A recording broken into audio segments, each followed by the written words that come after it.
예수의 두 번째 시험을 계속해서 묵상해 보겠습니다. 126페이지 추측과 믿음이라는 그 다음 문단의 말씀을 좀 읽겠습니다. 사단은 불신을 일으키는 일에 실패할 때 흔히 우리로 추측하도록 이끄는 일에 성공한다. 그는 만일 우리를 스스로 불필요하게 시험의 길에 들어서게 만들 수 있다면, 이것이 두 번째 시험의 요지입니다. 불필요하게 시험의 길에 들어서게 만들 수 있다면, 그래서 안목의 정욕, 이런 말씀 들어보셨습니까? 오늘 도시 가운데 사는 우리 영혼 가운데서 영적으로 진보할 가정이 거의 없다. 왜 그렇습니까? 눈에 보이는 모든 것이 안목의 정욕을 부추기는 것들입니까? 네, 맞아요. 그게 도시 생활의 특징이죠. 그래서 안목의 정욕, 시대 소망의 둘째 시험에 대한 영어를 보시면요, 추측으로 이끌은 과실을 사랑하는 죄. 그죠? 네. 이게 두 번째 시험의 내용을 소망을 이렇게 영어로 표현해 놓고 있습니다. 추측을 왜 하는가? 하나님의 품성에 대한 오해, 완전한 믿음과 신뢰에 대한 잘못된 것들 때문에 오는 것이 추측이죠. 추측. 좀 이따 설명을 하겠습니다. 추측으로 인도하는, 그래서 과시를 사랑하는 그런 죄. 자, 돌아와서 다시 읽습니다. 불필요하게 시험의 길에 들어서게 만드는 그런 죄들.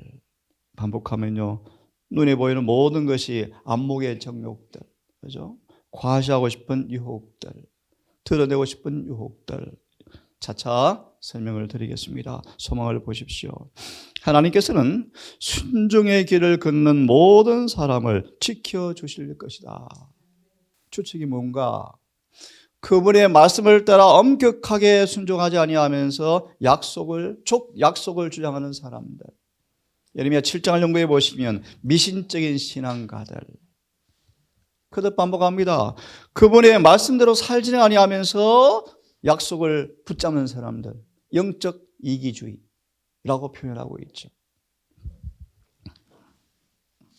그러나 엄격한 순종의 길을 이탈하는 모든 것은 뭐다?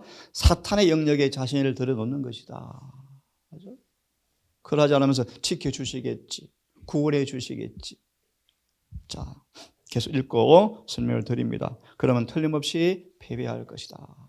그래서 사실 도시생활은 불필요한 시험의 소모전이에요. 소모전. 얼마나 많은 불필요한 시험이 우리 눈을 통해서 우리 마음을 더럽힙니까? 그죠? 이게 불필요한 시험들이요. 그래서 에녹과 요한을, 특히 에녹을요, 도시에 오래 머물지 않았다. 왜요? 그게 경건이 파괴되거든요. 계속 오간을 통해 들어오는 것들이 마음이 뭐합니까? 영향을 미치죠. 그래서 이런 말씀이 있습니다. 참된 경건을 파괴하는 것은 세상의 정욕이다. 돈 많이 벌고 싶다. 그죠? 뭐 하고 싶다. 야, 참 좋아 보인다. 응? 자, 그런 부분. 그래서 또 이렇게 말하네요. 안목의 정욕, 곧 부패한 정욕은 바라봄으로 읽음으로 고조되어진다. 그래서 골로새 3장 1절, 너희가 그리스도와 함께 살리심을 받았으면 위의 것을 쫓으라. 땅의 것은 바라보지 말라 그러죠. 그죠? 땅에서 올라오는 모든 정욕들, 육신의 정욕, 안목의 정욕, 이생의 자랑들은 하나님과 뭐죠? 원수다. 요한일서 2장 16절의 말씀. 자, 본문을 다시 돌아오세요. 그러므로 구주께서는 말씀하시기를 시험에 들지 않게 껴있어 기도하라. 좀 이따 예언의 시를 보겠습니다. 특별히 베드로가 시험에 들지 않게 껴있어 기도를 부주의함으로 베드로의 특성 가운데 하나가 뭡니까? 주제 넘은 정신들. 그래서 둘째 시험이 뭐냐면 주제 넘는다, 금방지다. 주제 넘는다, 금방지다. 이렇게 하면 주님 도와주시겠지 뭐. 자신의 믿음을 뭐 하는 거예요? 과신, 추측. 하나님께 원하지 않는 것이거든요. 쓸데없는 일들이거든요. 시험에 들지 않게 껴있어 기도하라. 이어서 연결되는 구절이 뭡니까? 마음은 원이로되 육신이 약하도다. 그죠? 묵상과 기도는 위험의 길로 무모하게 들어가지 않도록 우리를 지킬 것이며 많은 패배를 면하게 해줄 것이다. 누구의 특성이었죠? 베드로. 한번 보겠습니다. 소망을 좀 펴보겠습니까? 소망을 펴보시면 673페이지인가요? 예, 673페이지를 펴보세요. 673페이지를 펴보시면 두 번째 문단에 673페이지에 바로 이어지는 두 번째 문단. 이제 다 버리를지라도 나는 그렇지 않겠나이다라고 격렬히 항의하는 베드로의 음성이 들렸다. 다 버릴지라도 나는 절대로 주님 안 버리겠습니다. 격렬히 항의하는 자신의 과신을 사랑하는 정신이죠. 그래서 건너뛰어서 이렇게 말합니다. 베드로가 옥에나 죽는 데까지 주를 따르겠다고 말했을 때 그 말은 진심으로 한 말이었지만 그는 자신을 알지 못하였다. 찾았습니까? 예. 그의 마음속에는 상황의 부추김으로 생애 속에 나타난 악의 요소들이 감추어져 있었다. 시험의 목적 가운데 하나죠. 우리 속에는 뭘 부추기는 거예요? 정욕을 부추겨서 무슨 죄가 숨어 있나? 그래서 시험에 오면 뭐하라? 베드로전서 1장에 기뻐하라, 감사하라. 우리 악을 교정하기 위한 주님의 사랑의 도구가 시험이죠, 때때로. 자, 읽어보겠습니다. 그가 자신의 위험을 느끼지 못한다면 이것은 영원한 파멸을 입증할 것이다.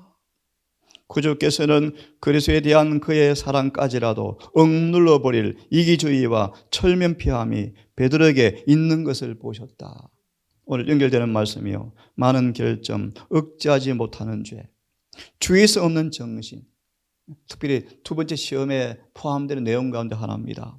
승화되지 못한 성질, 시험에 뛰어드는 부주의성. 이게 둘째 시험의 내용이죠, 그죠? 시험에 뛰어드는 부주의성, 승화되지 못한 성질, 시험에 뛰어드는 부주의성 등이 그의 생애 가운데서 나타났다. 그리스도의 엄숙한 경고는 마음을 살피라는 일종의 요구였다.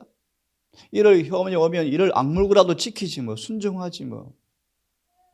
이런 정신. 그래서 여러분 보셨습니까? 오늘 작은 일에 실패하는 사람들은 이를 효명 때에 그의 모습을 미리 보고 있대요.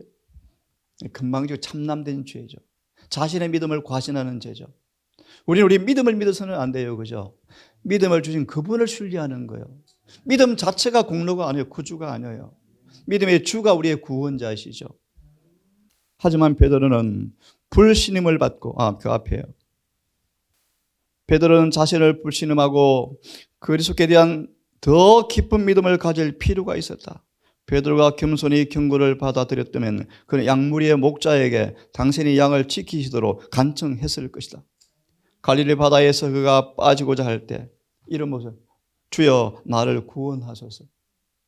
무슨 정신이었죠? 우쭐한 정신이 금방 일어나 버렸죠.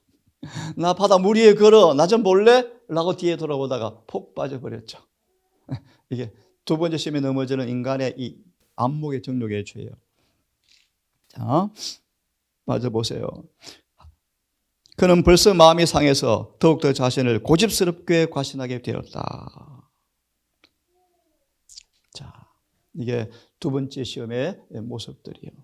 자, 다시 소망을 돌아와서 마저 읽고 화면을 통해서 아침에 조금 더 이어서 말씀을 좀 보겠습니다. 시대의 소망의 승리의 장면, 그 다음 문화를 조금 더 보겠습니다. 묵상과 기도는 우리를 많은 위험에서 면하게 해준다는 말씀 이어서 봅니다. 시험이 맹공격을 받을 때 우리는 용기를 잃어서는 안 된다. 종종 견디기 어려운 상황에 처하게 되면 우리는 하나님의 성령께서 과연 우리를 인도해 오셨는지 의심한다. 그러나 예수님을 광야로 인도하여 사탄에게 시험을 받게 하신 것은 곧 성령의 인도하심이었다. 다시 말해 우리가 정말 그분의 진리를 사랑하고 말씀을 따라 순종함으로 오는 시험들은 의심할 필요가 없다는 것입니다. 성령의 인도를 통한 특별한 뭐가 있다? 의도가 있다. 목적이 있다. 고전 10장의 시험에 대한 의도를 잘 아시죠? 예. 하나님께서 우리를 시련에 들어가게 하실 때 그분은 우리의 유익을 위하여 이루실 목적을 갖고 계신다. 예수께서는 자발적으로 시험에, 두 번째 시험의 모습들이요, 자발적으로 시험에 들어감으로써, 예를 들면 앞으로요, 일요일 효명이 왔을 때 어떻게 하래요? 일요일에 그들을 성나게 하지 말래요. 자극하지 말래요. 일요일에 일부러 막 일을 함으로 그들을 막 충동하지 말래요. 말해요. 일요일을 기도 모임이나 성교 일로 삼으래요. 그래서 핍박을 가급적 면하래요. 원래 일할 거야. 하나님 지켜주시겠지. 이것이 두 번째 시험의 어떤 내용의 본질이죠. 좀 이해하셨죠? 자, 계속 읽어보겠습니다. 예수께서는 자발적으로 시험에 들어가심으로써 하나님의 약속을 추정하지도 시험이 닥쳐올 때 낙심에 빠지지도 않으셨다. 우리도 그렇게 해야 한다. 오직 하나님의 미쁘사 너희가 감당치 못할 시험 당함을 허락하지 아니하시고 시험 당할 처음에 또한 피할 길을 내사 너희로 능히 감당하게 하시느니라. 사단이 시편 90편 인용하시면서 내 모든 길에 너를 지켜 발에 돌이 부딪혀 다치지 않게 하겠다라는 말씀 속에서 하나님께서 말씀하신 모든 길에 단을 싹 빼버렸죠. 그죠? 그것처럼 여기에. 그러므로 감사로 하나님께 제사를 드리라. 지극히 높으신 자에게 내 성원을 갚으며 환난 날에 나를 부르라. 내가 너를 근지리라. 내가 나를 영화롭게 하리라 라고 말씀하신다. 예수님은 둘째 시험에도 승리하셨어요. 화면을 좀 보시기 바랍니다. 방금 말한 것처럼 참남이라고 번역되어 있는데 참남이라는 원어 단어가 조금 달라요. 프리점션, 프리점션. 이걸 우리 가래뽑음 기별에서는 참남의 죄라고 번역해 놓았습니다. 추측으로 이끄는 죄들, 이렇게 번역해야 맞아요. 이것은 추측으로 번역해야 맞죠. 좀 전에 우리 베드로처럼 건방짐, 주제에 넘음, 일부러 시험을 자처함. 이 추측은 왜 오죠? 하나님의 믿음과 신뢰심을 보이는 품성과 관계되어진 문제예요. 베드로가 예수님을 깊이 알지 못하니까 뭐해요? 추측하죠. 그렇죠? 자, 그래서 요한에서 2장 16절에서는 두 번째 시험의 내용을요, 안목의 정욕으로 번역해 놓고 있습니다. 안목의 정욕. 두 눈에 보이는 어떤 욕심들, 두 눈을 통해 들어오면서 우리를 어떤 드러내고 싶고 과시하고 싶고 자신을 신뢰하는 그런 어떤 정욕들, 이것이 두 번째 시험의 본질의 내용들이에요. 특별히 좀 더 깊이 들어가면요, 경건의 능력은 없으면서 경건의 모양을 가진 종교, 이 전부 두 번째 내용들이에요. 교회 크게 짓고 화려하게 짓고 뭐 외적인 어떤 형식을 준수하고, 이 다 인간의 거듭나지 못한 본성에서 나오는 죄의 모습들이죠. 자, 여하튼요, 이 참남이라고 번역해 놓았는데요, 이 죄는 하나님 완전한 믿음과 사단이 예수님을 처음 시험에 통해서 칭찬하고 믿음을 막 칭찬하고 막 그러잖아요. 그죠? 그러면서 이 믿음을 통하여 사단이 살짝 부추김으로 아버지를 뭐 하게 만들어요? 참남, 시험에 만들게. 하나님, 나 이렇게 해도 지켜주시겠죠? 그분이 명하지 않는 게 자신의 믿음을 우쭐하고 과신하게 만듦으로, 순리하게 만듦으로 그릇된 품성으로 더럽히는 그런 부분과 관계가 있다. 사단은 주님 인성을 믿기로 순리의 도를 넘어서 참남된 선에 이르도록 강요할 수 있다고 장담하였다. 너 대단한 사람이야. 훌륭해. 이것도 가능할걸? 이런 정신입니다. 이 문제에 많은 영혼들이 파멸에 이르게 되어진다. 특별히 첫째 시험의 승리를 사단이 뭐예요? 아첨. 예수님이 뭐예요? 아첨해주죠. 아첨. 너 대단해. 아주 승리해서 확실해. 그런 아첨의 가머니스를 통하여 두 번째 시험을 통하여 예수님을 넘어뜨리려고 마귀는 노력하였다. 사단은 극심한 시련 가운데서 처음 시험이죠. 그죠? 너 태도가 옳았어. 대단했어. 어떻게 배가 그렇게 고픈데 굴복하지 않고 그렇게 신뢰할 수 있어? 믿음이 대단해. 그럼 이것도 가능할걸? 이런 표현이죠. 이것도 한번 해볼래? 그죠? 그때 사단은 부축해서 전적인 의존심을 또 한 번 밝히고 성전 꼭대기에 내려보려므로 하나님 아들 맞는가? 입증해 볼래? 너 믿음을 시험해 볼래? 라는 것이 두 번째 시험의 내용들이요. 하지만 예수님은 아버지를 신뢰하는 성실성에서 동요함이 전혀 없었다. 하늘 아버지 약속의 돌보심에 대한 완전한 믿음을 그분은 보여주었다. 원수의 손에 맡겨진 바 되어지고 지극히 어려운 난관과 위기에 놓여 있지만 하늘 아버지에 대한 충성과 사랑을 불필요하게 시험해 보라는 마귀의 유혹에 주님은 넘어가지 않으셨다. 넘어가지 않으셨다. 사단의 암시에 자극을 받아서 아버지의 섭리를 참남되게 실험해 봄으로써 하나님을 시험하려 하지 않았다. 이런 내용들이 바로 두 번째 모습들인데요. 이 부분들은 약하고 본론 좀 들어가겠습니다. 두 번째 시험에서 우리와 관계되어지는 그런 내용들을 우리 함께 좀 보겠습니다. 예레신에서는 두 번째 시험을 이렇게 쭉 기술하시면서 특별히 공작새를 인용하고 있더라고요. 공작새. 공작새는 이렇게 묘사합니다. 읽어드립니다. 찬탄을 얻기 위하여 호화로운 깃털을 과시해 보이는 허영스러운 공작을 연상하지 않을 수가 없다. 주목을 끌기 위해서 이 가련한 새가 가진 것은 깃털이 전부인데 그런 노래도 못하고 모양도 별로 매력적인 것은 없다. 오직 뭐만 이쁜 거예요? 깃털만 이뻐요. 깃털.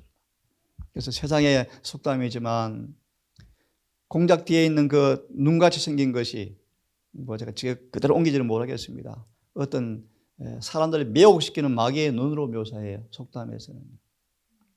그러니까 공작이 노래를 잘하거나 잘납니까?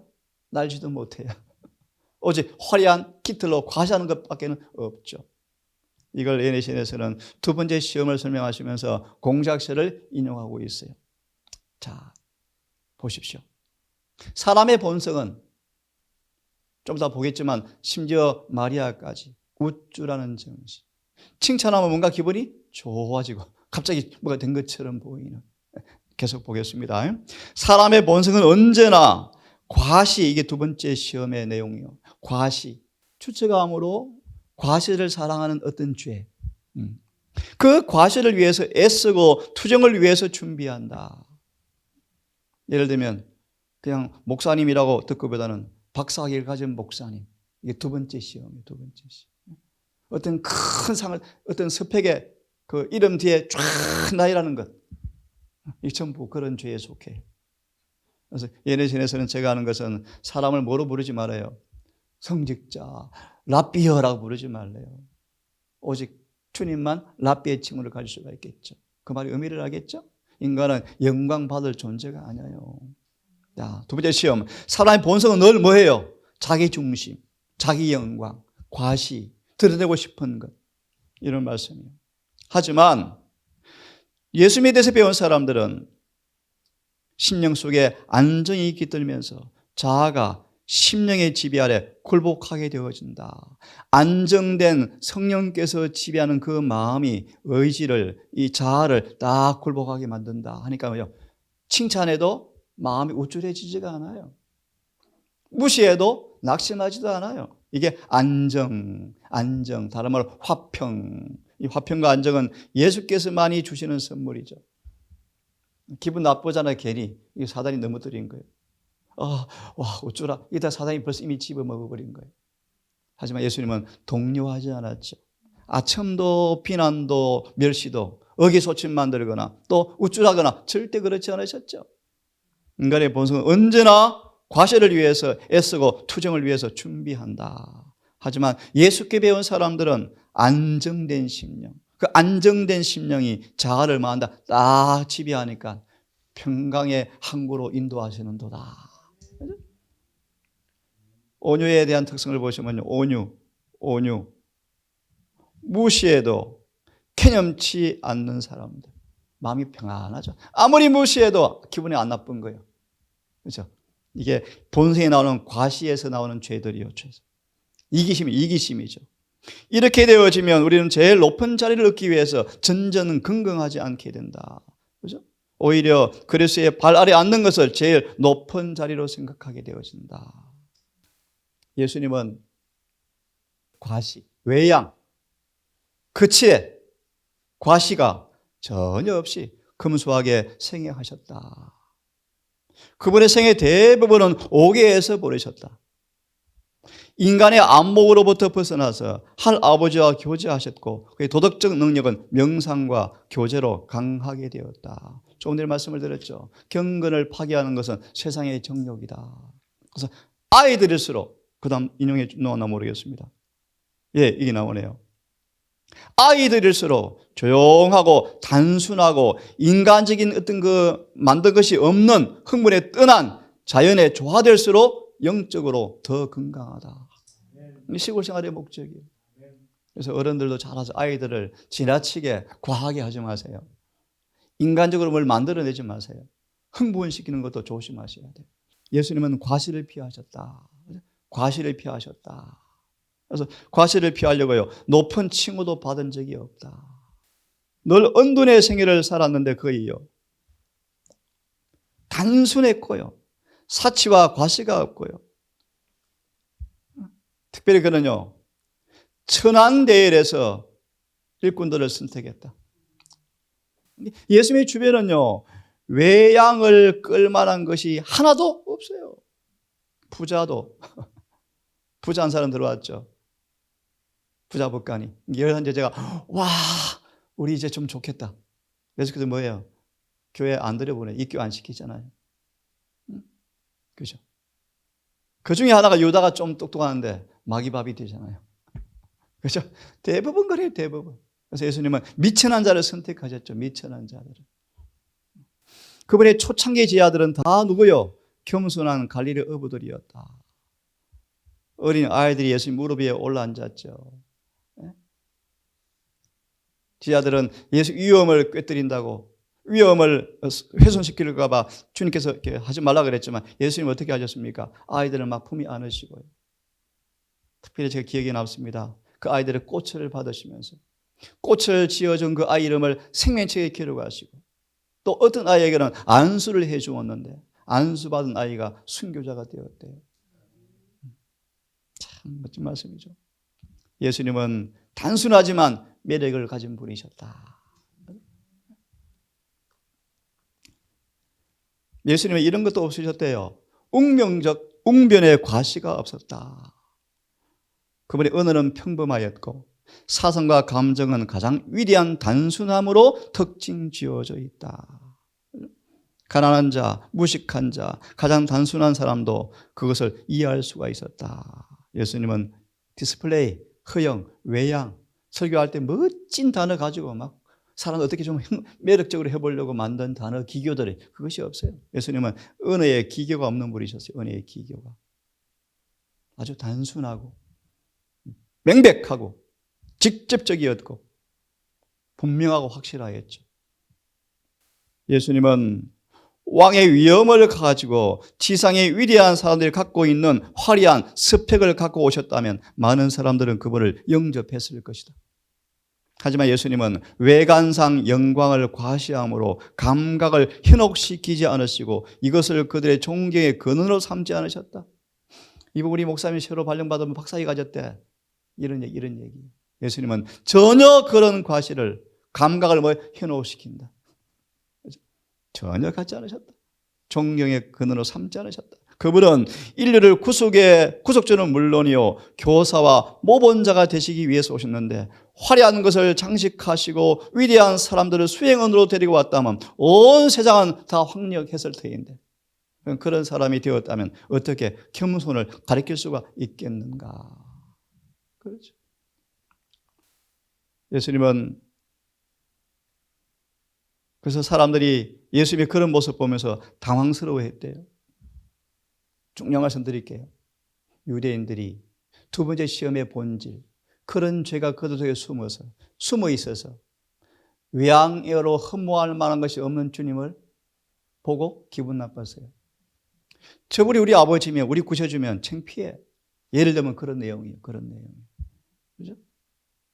그런 내용이에요. 그래서 그걸 보고 당황스러워했고, 정말 메시아 확실한데? 맞을까? 이 문제를 풀어버리고 애를 썼는데, 잘 들어보실래요? 그들의 마음속에 있는 두 번째 육신의 안목의 정욕을 버리고자 하지 않고, 그런 말이에요. 고난받는 당하는 주, 멸시당하는 구주, 별로 기분이 안 좋은 거예요. 그래서 그런 사상을 버리고자 하지 않고 의심을 극복하지 못하고 세상의 위엄을 갖추고 오실 구주에 대한 전통적 기대를 고집하게 되어서 예수를 거절했다. 좀 이해하시겠죠? 그죠? 이것이 두 번째 시험에 나오는 죄의 본질을 지금 설명해 주는 거예요. 이해하시겠죠? 그래서 53장 이사야. 유대인들은 저주하는 성경절이잖아요. 왜요? 그들 속에 안목의 정력이 딱 그들을 뭐하고 있어요? 지배하고 있거든요. 그 너때에서 질문 하나 드릴까요? 왜 사무엘을 버리고 사울을 택합니까? 이게 바로 과시의 죄예요. 과시의 죄. 우리 임금, 우리 목사님, 우리 장로님 이런 분이야. 스펙의 사람들이 자꾸 경의를 표하죠.